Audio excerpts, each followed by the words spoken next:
As Anne of Green Gables once famously said, "I am so glad I live in a world where there are Octobers." Welcome to the first October 2025 episode of The Eagle, a Times Union podcast. I'm your host, Jessica Marshall.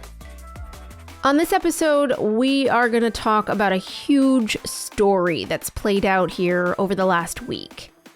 But I want to warn you first that it contains descriptions of events that may be really disturbing to some listeners, so please listen to this one with lots of care. Okay, let's jump in. For us, this story began on Tuesday, September 23rd. Our Albany reporter, Steve Hughes, had caught wind of something out of the ordinary in one of the city's quiet residential neighborhoods. Last Tuesday, we get wind that there is a large police presence at a house in a neighborhood just off of Whitehall Road, and it's being called a financial crimes investigation. A large police presence for a financial crimes investigation? That is definitely not something that we see here every day. So we start poking around. Steve looked up the owners of the house. They were an elderly married couple named Franz and Theresia Kraus, 92 and 83 years old, respectively. They were immigrants, Franz from Yugoslavia and Theresia from Germany. They'd lived and owned a house in Albany for more than 4 decades, and they raised 2 kids there. They weren't at home, though. In fact, they were nowhere to be found. The neighbors said they had not seen them in years. I spoke with a next-door neighbor who said she had last recalled seeing them in 2016 or 2017. Mm-hmm. And she found their disappearance very strange. She said something to the effect of me, they planted tomatoes and then they just disappeared.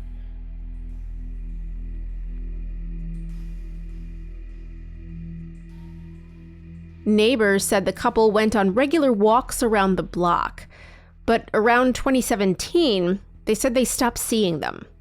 Their car was still in the driveway, though. This is a dense neighborhood. This Right. is not a large suburban neighborhood where everyone has a half acre to themselves. These are small lots. These are relatively small homes. So you would think you would notice if you had not seen your neighbor in 5 or 6 years. But neighbors told us that the couple's son, Lorenz Kraus, would come by and keep up the yard. The couple's car sat in the driveway without plates. The house was never sold. No one was living in it, but he was there from time to time.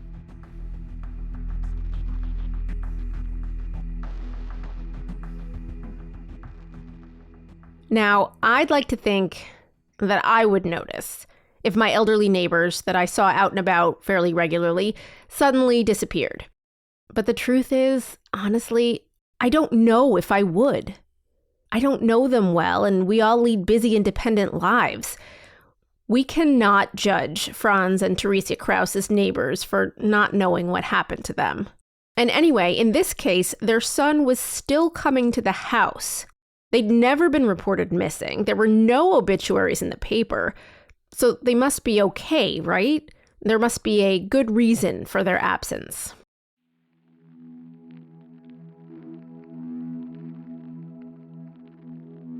In the Times Union newsroom last week, reporter Steve Hughes stayed on the story of this financial crimes investigation unfolding at the elderly couple's house.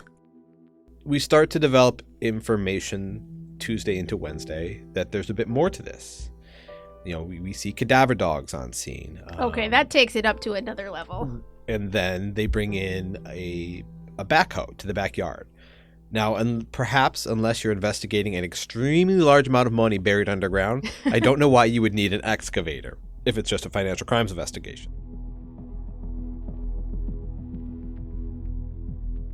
Wednesday afternoon, I got a tip from a source to head back down to the house, and I did, and we started to see more activity. They had switched from using the excavator to, we saw them bringing in buckets and hand tools. Our intrepid photographer, Jim Franco, flies a drone above the house, and we can see that they are basically sifting through dirt in one of those sieves. You can see our photographer Jim Franco's drone video on timesunion.com or on any of our social channels. The Albany County District Attorney, Lee Kindlon, was there too.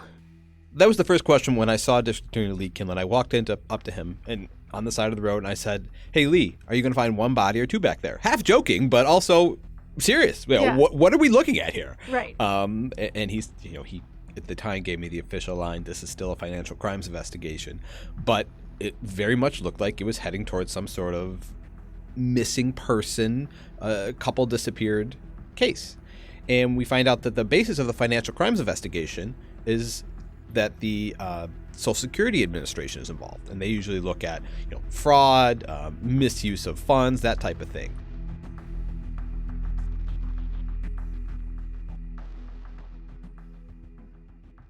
In fact, Steve learned that this financial crimes investigation had begun last May. Franz and Theresia Krause had still been receiving their Social Security payments every month, direct deposited like clockwork in their bank accounts. The SSA checks in regularly with folks who receive those benefits, mainly to verify that they're still alive. But the SSA had not heard from Franz and Theresia Krause in years, so they called the Albany police to do a welfare check. Standard procedure. You can put two and two together and say we cannot find an elderly couple that was receiving Social Security. There's a question of who's been receiving the benefits and a very strange son. By Tuesday night, it was weird, and it only just got weirder by the day as this case moved forward. Steve tried to find the couple's son, Lawrence Krause. Went to all of his known addresses, contacted all known phone numbers and emails. Lawrence Krause was nowhere to be found. But Steve was able to find information about him online. He's a 53-year-old man. We don't know for sure if he was married, but we cannot find any work history, anything like that. But what we can find is a very unusual online presence. Lawrence Krause is a raging anti-Semite. I feel very safe saying that based off a website that he used when he ran as a dark horse candidate in the 2020 presidential primary in New Hampshire. His website was banjews.com. And he ran for president? So this is an unusual sort of convention where anyone who wants to pay $1,000 can get on the ballot in New Hampshire, and it's called the College Convention. It's to let college kids experience a primary election. And so you will have these, how do I call them? Unusual characters from around the country who want to be president. Not college kids. Not college kids. And they go and they give their pitch. And Lorenz's pitch was that in order to defeat Donald Trump, one had to be a true nationalist. And he proposed dividing the country up into 4 sections to save it, and I'm paraphrasing here in part, from Rhodes Scholars, the deep states, and Zionists. Steve found several YouTube videos that Lawrence had posted during his campaign. Here's a little sample from a video that he posted in 2020. I have a secret message for Donald Trump. My name is Lawrence Krause, and the theme is how to make Mexico happy to pay for the wall. To understand the topic, I need to teach you that all wealth decays.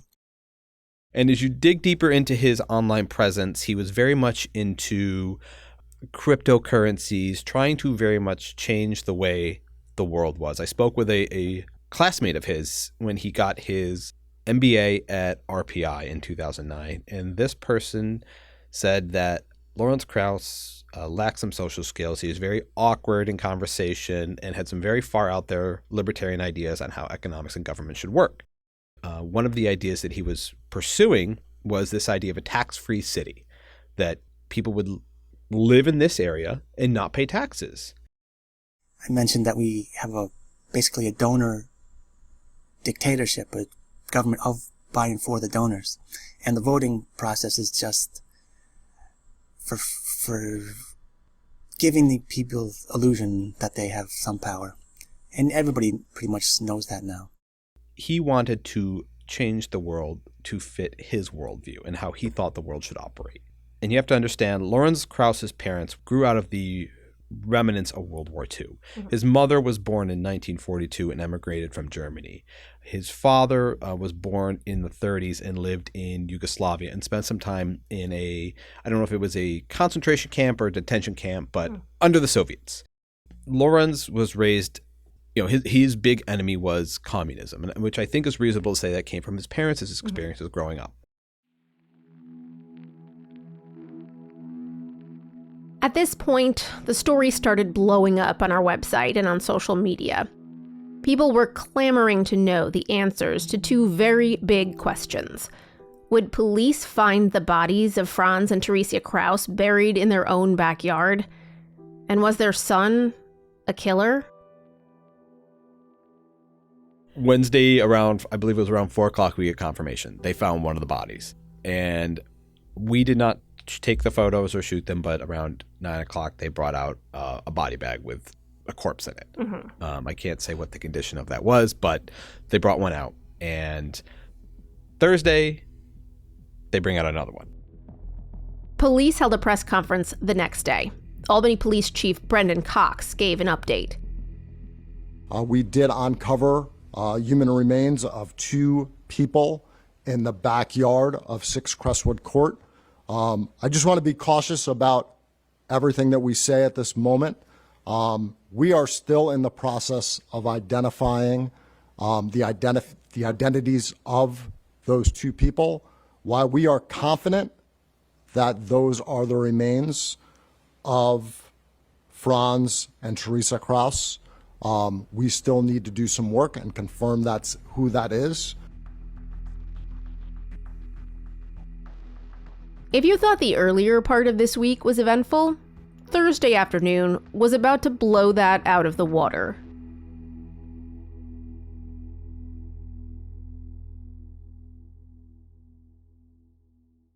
And then I get an email from the president of the radio station at RPI. And I could not believe what he sent in the attachments. I heard you exclaim from across the newsroom. I heard you be like, oh my God!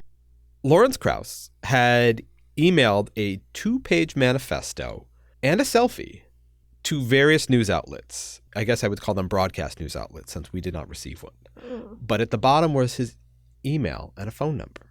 And I should say, in this statement, Lorenz Krauss does not confess to any crimes. He is instead, in a rambling, disjointed way, continuing his push for how he wants to remake government and society. The short version is he thinks state government should be replaced by a board of trustees that would be immune from prosecution, and that he should be the first trustee on this board, and he would be happy to answer questions once appointed by the voters to this board. And then he says, if the will of the voters, they don't want a board of trustees, I'd like to be tried under German law. Tried for what? We're not sure. So I am texting with Lorenz, trying to set up a time to interview him. This is probably about 2 o'clock Thursday, and I just get a one-word response. Driving. Good. We don't text and drive. Very safe, Lorenz. Right. I'm proud of you. And I just say, please call me as soon as you can. And I go about my day, and I'm picking up my daughter from pre-K, and I get a text. Did you see what's on Channel 6? All right, Lawrence. Well, thanks for sitting down with us. We really appreciate it. We'll get to the state. CBS 6 anchor Greg Floyd is sitting across from Lorenz Krauss. They're in chairs in the lobby of the station building in Niskayuna. In a 30-plus minute interview that was broadcast live, Floyd pushes Krauss for the truth about what happened to his parents. And in a stunning moment, about 8 minutes in, Krauss confesses to killing them sometime in August of 2017. When it actually happened, when your parents died, did they know it was happening to them? Oh, yeah. And they knew it was at your hand? Well, yes, no one else's. Krauss confessed to strangling his father with his bare hands and strangling his mother with a rope. They realized what you were doing to them as it happened. Yes. They knew that this was it for them, that they were perishing at your hand. Yes. And it was so quick.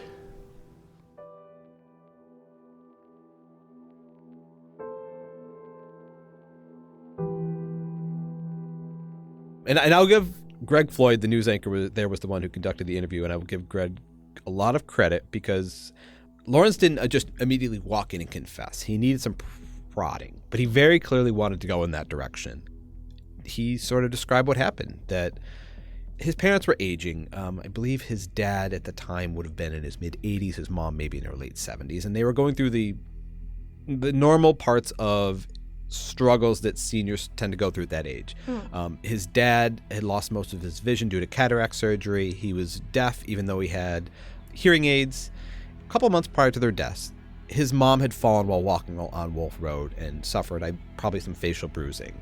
And she wrote him a note saying that. And he was very, I guess I would say, impacted by this. And he started thinking about, how do I care for my aging parents? He does not want them to end up in a home tied up to machines. It's essentially where he lands. So his solution is to kill them. Lawrence's mindset is he has a duty to care for them as a son, a duty that supersedes law. He does not think he did anything wrong. He says it to Greg, I did my duty to them as a son. He believed that was the best way to take care of it. And this is important, implicitly, they wanted him to do it in his mind. That's what he believes. Krause also mentioned that his teenage sister died of cancer in 1988 at their house. He told Greg Floyd that he wanted his parents to go meet his sister. We think it was around August. He doesn't remember the exact date, but he recalls it being a cool night. And this is the key detail. He shuts all the windows in the house. And some point late at night, he strangles his father with his bare hands. And he says he doesn't remember what happened between the time of his death and his mother's death, but he recalls his mother placing her head on his father's chest for several hours. And then at some point he gets a piece of rope and he strangles his mom. And then the bodies sit there for a couple of days because he doesn't know what to do. In his head, part of him realizes, I can't go to the cops. So he buries the bodies in the backyard and just starts cashing their checks. For the next, 7 or 8 years? 8 years. 8 years. Flash forward, the Social Security Administration sends the welfare check, right? Initiates a welfare check. Yeah. How this really came about was the Social Security Administration sends basically probably a form letter to the Krauses saying, we haven't heard from you a couple of years. As part of our due diligence, we'd like to make sure you're still alive because someone's cashing these checks. I don't know if Lawrence missed the letter, didn't see the letter, but I assume he probably could have just forged his signature and sent it back.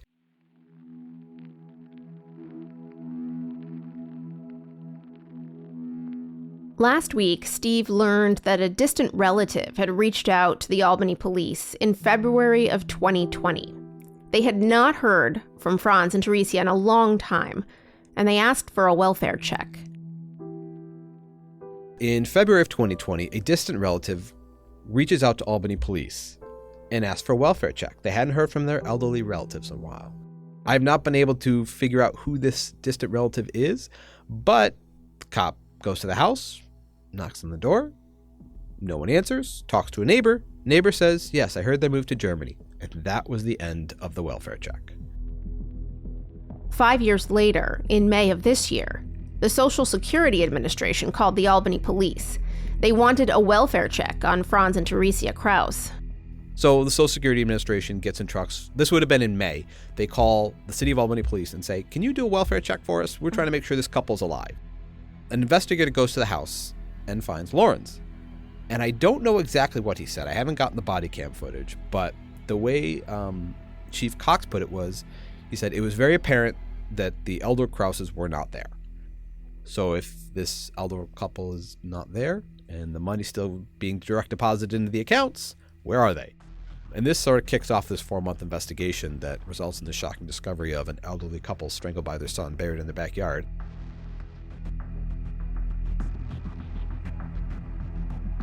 Thursday night, we were scrambling to put together a story on this deranged interview that he gives Greg Floyd, where he is very calm, does not express any remorse or regret for confessing to murdering his parents.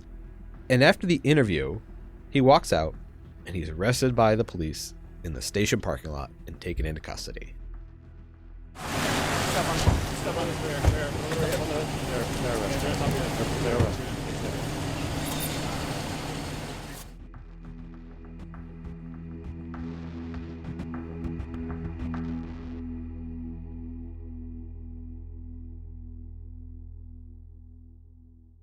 Friday morning, he's arraigned in Albany City Court. He is charged with 2 counts of murder and 2 counts of concealment of a corpse. And no financial crimes, though, at this point. No, the financial crimes have not been lodged yet, though I assume those are coming.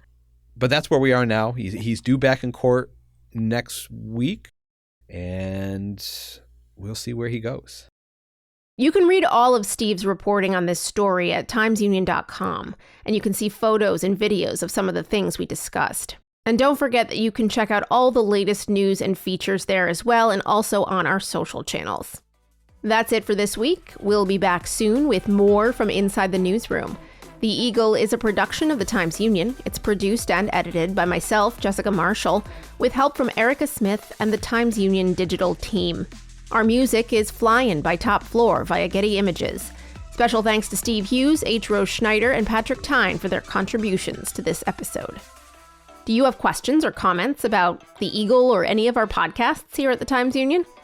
Email us at podcast@timesunion.com.